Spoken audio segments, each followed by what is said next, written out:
Hello, welcome back to a new Freebie Friday Cloud Climber.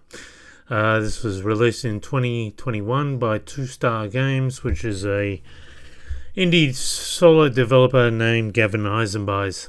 It has a $4.50 DLC to support the dev if you want to.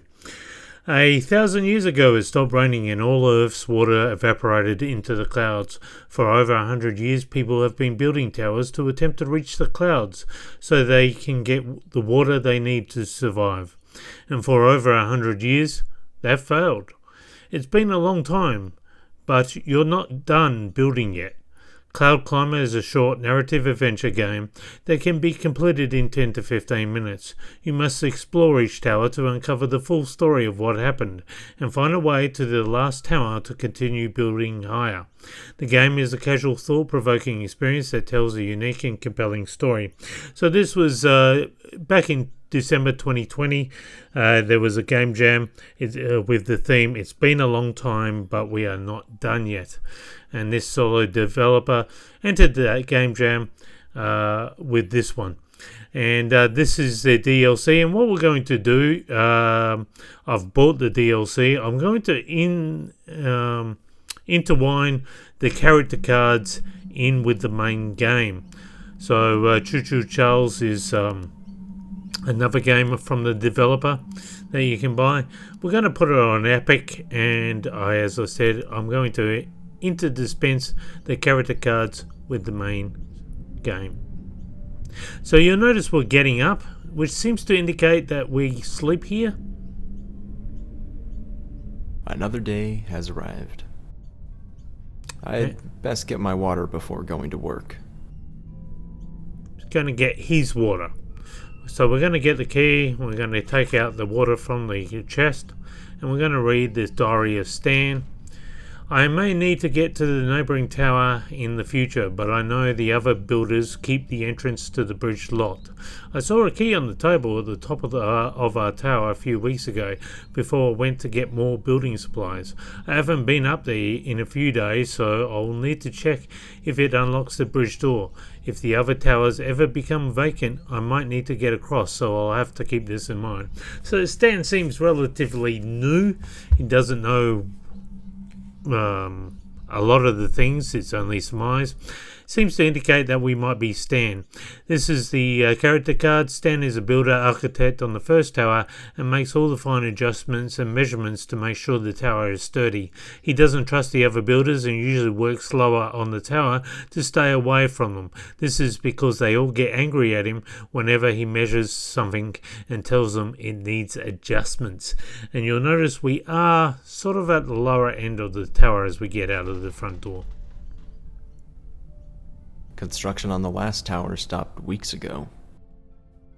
I can only assume that the builders have met their fate by now. I believe it's safe enough for me to go and continue building higher yet from where they left off. I'll need to travel across the other two towers to get there, but I'm sure I can find a way. You'll notice there's a difference between that tower, which is round, and the towers that we are on, the supporting towers, which are square of nature. Seems that every round tower, which is, I guess, the cloud seeding tower, assuming that's what it's doing, has supporting towers.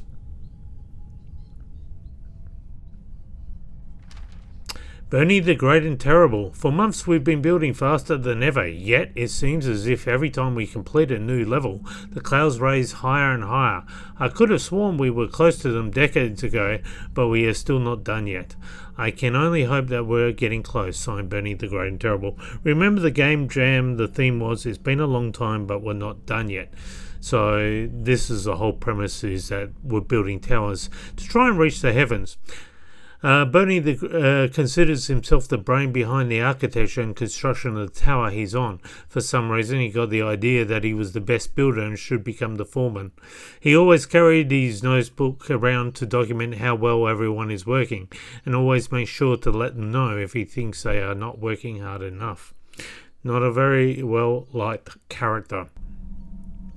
Most of the tower's been building for about 100 years, so most of the people are born on the tower. They've never seen the ground. They do get their supplies from the ground. I've been building all day long, and Benny the Great and Terrible has been sitting on his butt acting as foreman. In other words, he doesn't do any work and drinks all our water. I've started locking my water chest just in case he really does think he's above us all. Because Joey locks his water in a case, we might actually be Joey and not Stan. Joey is a 20-year-old builder. He's pretty quiet and mostly keeps to himself, taking orders from the other builders. He gets frustrated easily, but rather than expressing it to anyone, he would rather write about it in his journal. He cares about the other builders, but they mostly disregard him and don't give him as much credit as he thinks he deserves. So we could be Joey as the protagonist.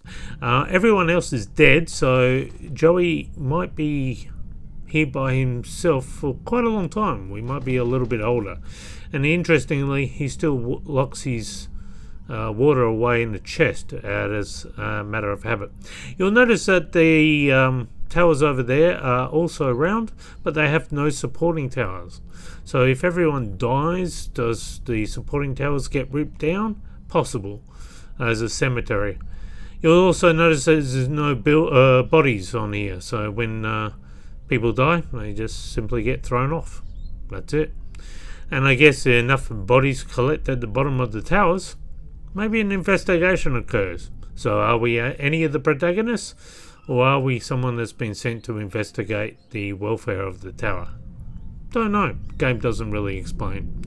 But it's interesting that we could be any of those people. Stan, Joey, someone unrelated, but everyone that's on the tower is sort of like a tribe. It's a family tribe, interdispense. You'll notice also there's relatively few beds, meaning that there seems to be a shift change, that people work in shifts. There are 4 people to Tower 1, which we are on. Edna, I can't believe today is the 100th anniversary of our tower. I know others have been building much longer, and now I wish our grandparents had taken this whole thing more seriously. 100 years ago they decided things were getting dangerous, but why didn't they see the problem 200 years ago, or even longer? I'm still glad they started building, but I just wish we had seen this coming. So there's been no water, no rain, and the Earth has, or whatever this planet is, has become a desolate wasteland. Edna is tough and very determined. She's hopeful about the future and tries to stay positive, but often wonders if she and her fellow builders will ever get the water they need. She is good friends with Stan and Joey, but doesn't get along well with Bernie. In short, she's easily aggravated by his laziness. You'll notice there's a smile on the ground. People, I guess, entertain themselves with what little means they have to. It's been quite some time since I was on the second tower. I haven't crossed this bridge since the builders became greedy and took the supplies that were meant to come to our tower. Just like all the other towers, its inhabitants quickly grew desperate and aggressive. Now it stands empty. This is Tower 2. There's 2 people on it. Cole. I guess I knew this day would come, but I didn't expect it to come this soon. Yesterday we started extreme rationing of our water. A few days back we stopped getting supplies from the ground crew on our left. We can only assume that they have stolen the supplies for themselves, ran out of water and food sources, or simply died. If we don't get into the cloud soon, we might need to see if we can get some from one of the neighbouring towers. He tries that and they refuse it, so he takes it upon himself to take. You'll notice Kyle has some serious anger issues and is always frustrated with the other builders, both on his tower and on other nearby towers. His main job is to operate the lift that brings supplies up the tower from the ground crew. He's a huge pessimist and only looks out for himself. That being said, he also really likes watching pretty sunsets. The narrator actually says it's been a long time since he's been to the neighbouring towers, so again it could be Joey, as we'll see a note again from Joey later on. There are 2 people that live on this tower, The whole purpose of this tower is to dispense the supplies, but they stopped getting supplies, so they started taking them. Bertha, wouldn't it be ironic if it rained now after decades of building? Now would be the perfect time since we've just started rationing our supplies more. But I have a good feeling about things. I know I've never seen rain myself, but Grandmother always told me how wonderful it felt. It would be so surreal to be on the ground and see water for miles instead of desert and wasteland. I'm sure it will rain someday. We just need to survive until then. Bertha is a writer at heart and is almost always adding to her diary. She's a sweet old woman who has been on the towers for over 60 years. Bertha has done her fair share of building, and although there isn't a lot she can do to help the other builders, she tries her best to keep them positive and encouraged. Years of dust and blistering wind have taken a serious toll on her eyesight, so she occasionally asks Kyle to help her write in her diary. Cole doesn't like this very much. So even though she's old and Cole's a bit younger, they might have been paired together as there's limited people. Again, there's relatively few beds here that seems to suggest that. They're very basically in supplies, and you wonder where they are. There's no food anywhere or anything along those lines. No refrigeration, nothing along those lines. So what were they eating? Don't know. Where was it stored? stored? Install the rope cart on this level to get to the third tower. I should be able to use it to get across. I tried to be reasonable. I tried to talk with them, but those greedy little scumbags on Tower 1 don't want to share their supplies with us. I'm not going to die miles around above the ground, drying up like a raisin while other people watch. I'm going over there tonight to take everything I need, so I can last long enough to watch everyone else die. Kyle, well, we've already talked about Kyle, but it's interesting that he doesn't talk about Bertha in that note, even though he might be paired up with Bertha.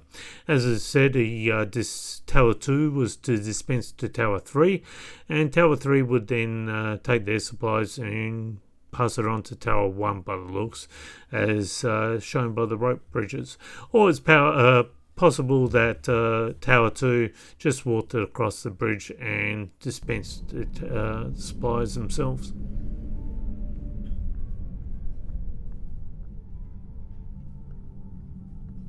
Again, primitive tools. You can see they was trying to build higher. How they were supporting the towers, we don't know. Cloud seeding to make it rain is often just putting a table salt or something into the clouds. However, having said that, the original ending from the developer's commentary was to meet the divine being responsible for making it rain and to be pleased that someone reached the deity and he made it rain. That ending was scrapped, and thank goodness. I'll talk a bit later about what I thought could be 3 really good endings, but we'll talk about that when we get there. So this is rope bridge. You can actually use a glitch here where you can walk onto it and in front of the rope. We'll show that a bit later. I'm not sure if you can then use that glitch to jump down to that bottom cart down there. I'll show it. I could almost call this place beautiful if these dust storms weren't so suffocating. The dust storms are so thick that the people on the towers haven't seen the ground, which is interesting. I hope I find what I'm looking for at the 4th tower. That seems to suggest that Joey's never been to the 4th tower. Possibly not. This is the biggest communal sleeping area. Hey dang, I couldn't be more frustrated right now. We're running out of water, running out of building supplies, and Carl won't get along with me. At least 5 times a day he pretends he's going to push me off the tower. I swear if I do fall someday, it'll be his fault. And unfortunately, Hadang dies. Hadang is very quiet and avoids all the other builders as much as he can. He's especially nervous around Carl due to his antagonizing actions. Hadang is a very focused worker, fantastic at organizing his thoughts and always knows what needs to happen to keep construction going smoothly. Quite often he will work late into the night to keep his mind at ease and to give himself a feeling of meaning. Interestingly, when Hadang died, everything fell apart, whether that's because of his personal contributions or, as we will see a bit later, something else might have happened. Yesterday, Hadang fell off the tower. I don't know how it happened, but it was a shame, especially since he had the key to most of our water chests. We'll need to break the locked ones open soon, since we've almost emptied out the other chests. So Joey was on Tower 1. We might be Joey. But interestingly, Hadang had the keys. Now, if Carl pushed him off, Carl might have taken the key, and we might be the protagonist, Carl, since we didn't have to actually break the treasure chest open back in Tower 1. We had the key to it. So we actually might be the murderer as well. We don't know who the narrator is, really. We don't know who we are as the protagonist. But we might actually be the bad guy. We might have actually just killed everyone and thrown everyone off the side of the cliff. Once you've done it once, it only gets easier and easier.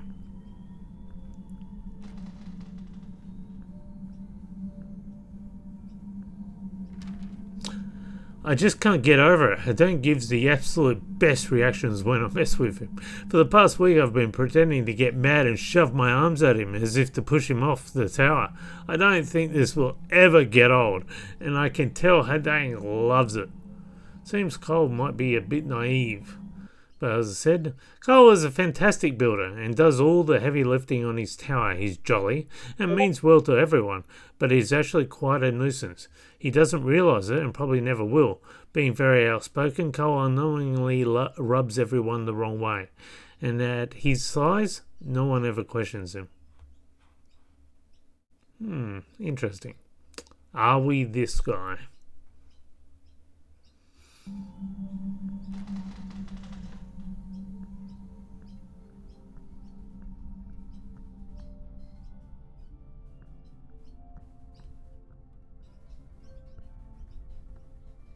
Now we're getting to the top of the tower here, where the last supporting connection.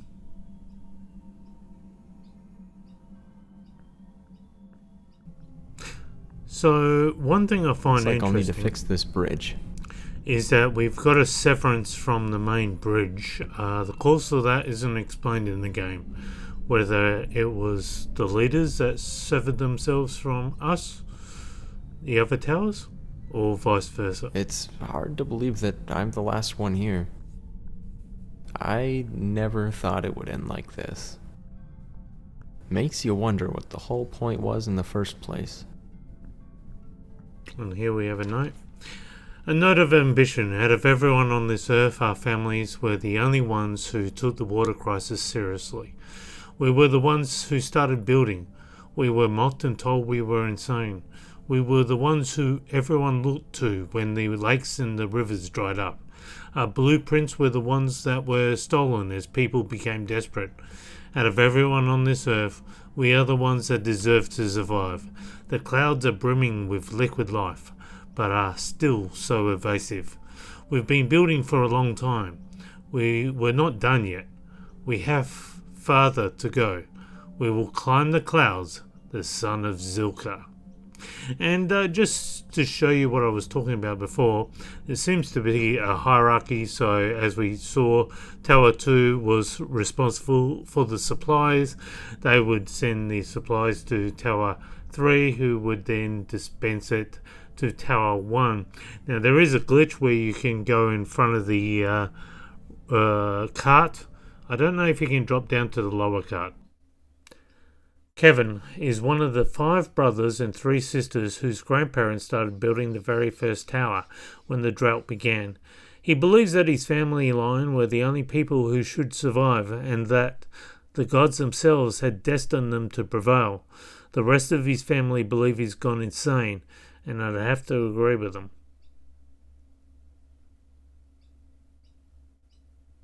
So it's written in the third person, so we're unlikely to be the son of Zilka, but he seems to be the lunatic or the antagonist. This evening, Kevin made a really cheesy speech about how we alone will prevail and how we're the only descendants of the great ones who deserve life. It was honestly the cringiest speech I've ever heard, and that's really saying a lot considering the other stuff he's been saying lately. He also keeps referring to himself in the third person and only responds to us if we call him the son of Zilka. So it's possible, since he talks to himself in the third person. Dewey is one of the Kevin's youngest brothers. Dewey, however, is not insane. He's actually pretty down to earth and wishes his brother hadn't lost it. He doesn't mind not getting to see the ground his whole life and truly enjoys building as long as he isn't around his brother Kevin. So are we Kevin, the guy who lost the plot? But I thought it'd be interesting with the DLC if we could open, because the DLC is a bit skeletal. I thought that this room here could open, and one of three things. One, all the supplies are in there. Kevin's been killing everyone and keeping it all for himself. Number two, the cloud seeding chemicals were wrong. And so even if we reached the top, it would have been of no value, since we've been seeding the clouds with the wrong chemicals. Number three ending, I thought, which could have been really interesting, is if the others didn't know that the whole gimmick that Kevin was going to do was cloud seed, because they were expecting to find the divine being. So it would have been interesting if Kevin had secretly wanted to fool everyone into thinking he had divine favor by seeding the clouds, and ultimately he had fooled everyone into thinking that he was their savior. In reality, he was just using science in order to progress his own ability. I think there could have been some interesting, different sort of secrets there. For $4.50, the DLC ultimately is really not much to it, and you're just, I guess, supporting the developer, which is fine. I was happy to do that, but I just thought there could have been more there.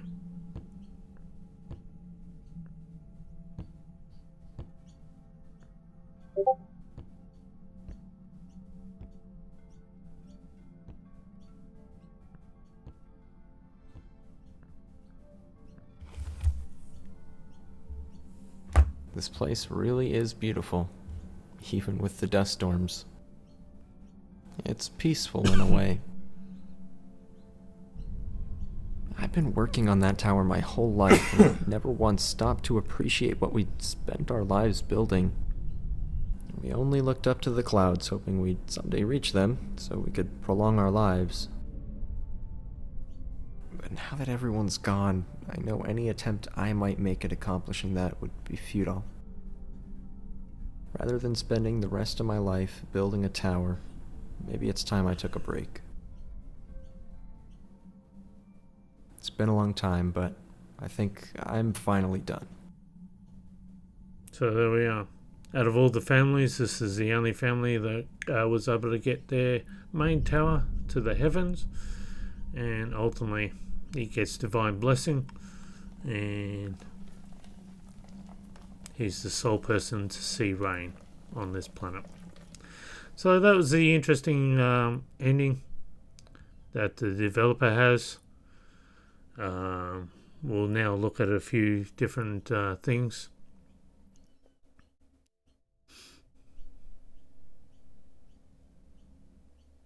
So these are the wallpapers. There's only 3 you can get in the DLC. They're by Yosh. I thought the wallpapers were quite nice. Just would have been nice if there was a few more. I would have liked it if we could have flown around and investigated the towers a bit more in the DLC. Like No Clip. Gavin, I'm the solo developer here at 2-Star Games. So that was the developer. His name is Gavin Eisenbites. He's done Cuff Bust.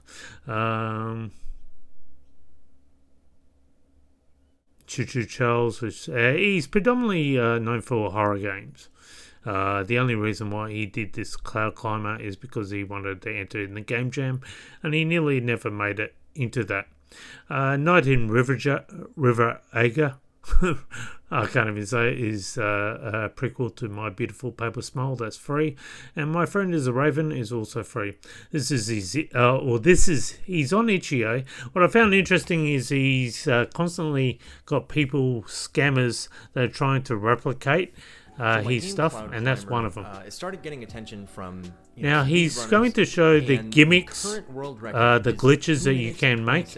Now this is the world record currently, 2 minutes 26 seconds. Super useful for speedrunning. So the first glitch is achieved by picking up a note at the exact same time that you put it down, and then that allows you to go to this cutscene, trigger that, and then you can put down the note, and then it allows you to walk during the cutscene. So that saves a whole bunch of time. So that's a major one that I had to learn. And the second glitch is where, if you're really careful, there's this lift cart, and you can actually walk around the edge of it while it's moving. And if you're careful, you can go around to the front, and it'll save you time.